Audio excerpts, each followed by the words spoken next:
Cine star కానీ politician కానీ ఎంత పెద్ద వ్యక్తి అయినా ఏ వ్యక్తి పైన అభియోగాలు వచ్చినప్పుడు ఆరోపణలు వచ్చినప్పుడు ప్రజలకు ఇబ్బంది కలిగినప్పుడు చట్ట ప్రకారం అతనిపైన కేసు నమోదైనప్పుడు 100% చర్యలు తీసుకుంటారు. అల్లు అర్జున్ ఎంత పెద్ద స్టార్ ఉన్నా ఏదున్నా తన వల్ల తను అక్కడ వచ్చిన దాని వలన ఇబ్బంది కలిగి ఒక ప్రాణాన్ని కోల్పోవడం జరిగింది, ఒక ప్రాణం పోవడం జరిగింది. దానికి సంబంధించి ఆయన పైన కేసు నమోదై దానికి సంబంధించి ఆయన అరెస్ట్ చేస్తే, ఎందుకంటే ఇప్పటివరకు కనీసం ఆయన కండోలెన్స్ చెప్పడం కానీ ఆ ఇష్యూ పైన స్పందించలేదు.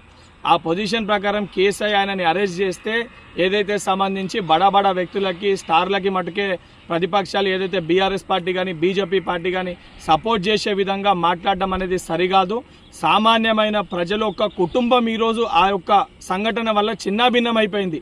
ఆ కుటుంబానికి సంబంధించి స్టార్ ఉన్నా ఎవరున్నా తప్పు ఆయన వల్ల జరిగింది కాబట్టి అభియోగాలు ఆయన ఎదుర్కొంటున్నారు కాబట్టి ఆరోపణలు ఆయన పైన వచ్చినాయి కాబట్టి చట్ట ప్రకారం ఏ చర్యలు తీసుకోవాలో అవి పోలీసు అధికారులు తీసుకోవడం జరుగుతుంది. ఇప్పటికన్నా సిగ్గు తెచ్చుకొని ఏదైతే ప్రతిపక్షాలు బీజేపీ పార్టీ బీఆర్ఎస్ పార్టీ ఇటువంటి విషయాలపైన కాకుండా ప్రజల సమస్యలు ఏమన్నా ఉంటే వాస్తవానికి వాటిపైన అసెంబ్లీలో చర్చించండి తప్ప ఇటువంటి బడా వ్యక్తుల కోసము బడా నాయకుల కోసము స్టార్ల కోసము మీరు అండదండగా నిలబడితే రేపు పొద్దున తెలంగాణ ప్రజలు మిమ్మల్ని చెప్పులతోటి కొట్టే పరిస్థితి ఏర్పడుతుంది.